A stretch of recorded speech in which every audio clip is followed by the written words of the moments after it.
মানুষ কখন সফল হয় তুমি কি জানো? জাস্ট দুইটা জিনিস লাগে, একটা হচ্ছে পরিশ্রম আর একটা হচ্ছে দোয়া। তুমি দেখো তো, তুমি লাস্ট কয়েকদিন যাবত কম পরিশ্রম করছো, কম পড়াশোনা করছো, কম চেষ্টা করছো?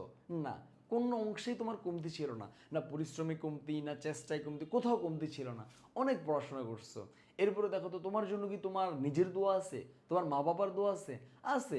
আমার দোয়া আছে, আমারও দোয়া আছে। তাহলে তোমার ঘাটতি কিসে? পরিশ্রমেও তোমার কমতি নেই, তোমার জন্য তোমার পিতা মাতারও দোয়া আছে। আর কি লাগে? বোকা ছেলে, ভয় কেন পাচ্ছে? একদম ভয় পাবে না। পরিশ্রম করছে আলহামদুলিল্লাহ, আল্লাহ পরিশ্রমের ফল দিবে। ভাগ্যের জন্য তোমার মা বাবা দোয়া করতেছে। কেন টেনশন নিচ্ছ? জাস্ট পরীক্ষার হলে যা বসো, সব দাগাই আসো, সব লিখে আসো, জাস্ট অনলি রেজাল্টের অপেক্ষাটা করবে। ইনশাল্লাহ ভালো কিছু হবে, একদম ভয় পাবো না। মাথায় রাখবা তুমি সব পড়ে গেছো ইনশাল্লাহ। এখন জাস্ট এই পারা জিনিসগুলা পরীক্ষার হলে যাতে ভুল না হয় এই জিনিসগুলো খেয়াল রাখবা। ওয়ে মারে যাতে ভুল না হয় এই জিনিসগুলো খেয়াল রাখবা।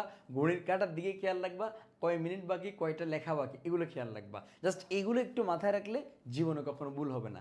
সময় মতো পরীক্ষাতে যাবা, কোনো ভয় নেই। আর এরকম বিশ্বাস রাখবা না ডিম খেলে ডিমও পাবো, প্রয়োজনে ডিম খেয়ে যাও, মাথার মধ্যে বুদ্ধি পারবে।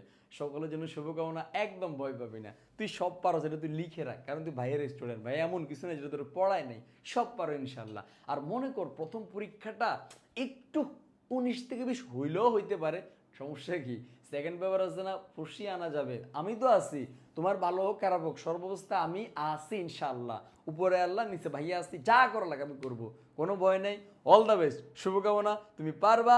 জাস্ট পরীক্ষার হলে যা এসে হাসি মুখ আসবে ইনশাল্লাহ, হাসি মুখ দিয়ে পরীক্ষার হল থেকে বেরোবে ইনশাল্লাহ। শুভকামনা।